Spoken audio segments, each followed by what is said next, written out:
PDP वो मुफ्ती सईद की जागीर नहीं है, ये जम्मू कश्मीर मेरा है, ये तुम्हारे बाप की खरीदी हुई जागीर नहीं जो तुम मुझे बोलो। जैसे आपका है वैसे उनका भी है। हाँ। एक्सीडेंटल एमएलए महराज मलिक, आपके ऊपर जो लोगों ने विश्वास किया, मैं समझता हूँ आज वो लोग भी पछता रहे हैं। किस न्यूसेंस को हमने असेंबली में भेज दिया जिसको अकल नहीं है, जिसको ये नहीं पता असेंबली में क्या बात करनी है। आप एक न्यूसेंस हो, आपको पता होना चाहिए।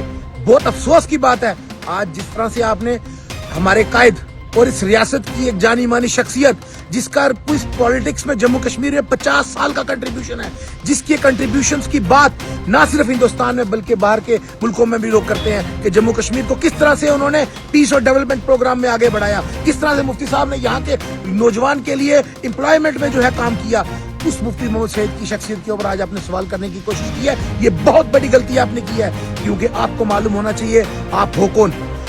महराज मलिक, आप एक एक्सीडेंटल एमएलए हो, आप लोगों के पैरोल पे आए हो, आपने अभी तक अपने आप को साबित नहीं किया है। अभी आपका वक्त शुरू हुआ है, अभी तो आपको साबित करके दिखाना है लोगों को कि आपको लोगों ने क्यों चुना है और आप जिस पार्टी से जुड़े हो। आप कहते क्या हो कि मुफ्ती मोहम्मद सईद की वजह से हुआ जम्मू कश्मीर का ये हाल, मुफ्ती मोहम्मद सईद ने ये हालात किए और आपने जो अल्फाज मुफ्ती साहब के लिए यूज किए। मैं ये कहना चाहता हूं, आप जिस पार्टी के साथ ताल्लुक रखते हो अरविंद केजरीवाल, आपकी उस पार्टी ने समर्थन दिया था। आपका क्या स्टैंड है, आप पहले इस जम्मू कश्मीर के लोगों के साथ क्लियर करो। आप बात करते हो, सवाल करते हो कि असेंबली के अंदर पीपल्स डेमोक्रेटिक पार्टी के एमएलए क्यों बात कर रहे हैं। आपको उस चीज से तकलीफ हो रही है क्योंकि आपको दिख रहा है कि लोगों के दिल में पीपल्स डेमोक्रेटिक पार्टी किस तरह से घर कर रही है और आप वहीं के वहीं डरे हो। ना सिर्फ आप समाज में अभी तक आपका जो है कंट्रीब्यूशन जीरो है और आपके ऊपर जो लोगों ने विश्वास किया, मैं समझता हूं आज वो लोग भी पछता रहे हैं कि हमने किस बदतमीज लोग आदमी को असेंबली में भेज दिया, किस न्यूसेंस को हमने असेंबली में भेज दिया जिसको अकल नहीं है, जिसको ये नहीं पता असेंबली में क्या बात करनी है, जो गुंडागर्दी करने की सोच रखता है,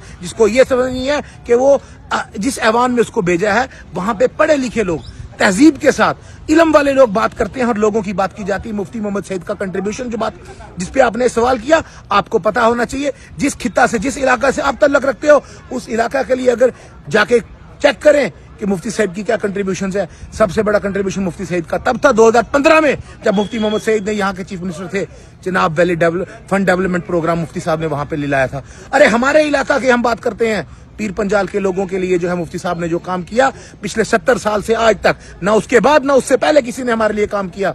आपके इलाका में आप रोते हो, दिन रात आप रोते हो, बोलते हैं मेरे इलाका में रोड नहीं है, मेरे चिनाब वैली में रोडों की हालत खस्ता है। अरे जाओ जाके एक बार पता करो सिंथन टॉप के साथ कश्मीर को जोड़ने वाली शख्सियत कौन थी। जिस शख्सियत के ऊपर आप सवाल करते हो, पहले सोचो उसने 50 साल इस समाज के अंदर लोगों के दिल में अपना घर किया और 50 साल तक टिका रहा और इस जम्मू कश्मीर की रियासत में घर घर में मुफ्ती सईद जो है उनके दिल में बसता है। पहले आप अपनी जगह तो देखो, आपको भी हाली 4 दिन नहीं हुए और वो भी आपने लोगों के साथ गाली गलौज करके, लोगों के साथ बदतमीजी करके, ऑफिसर्स को गला पकड़ के, लोगों को डरा के कोशिश करते हो मैं काम करूंगा, लेकिन इस तरह से बात नहीं गबलने वाली।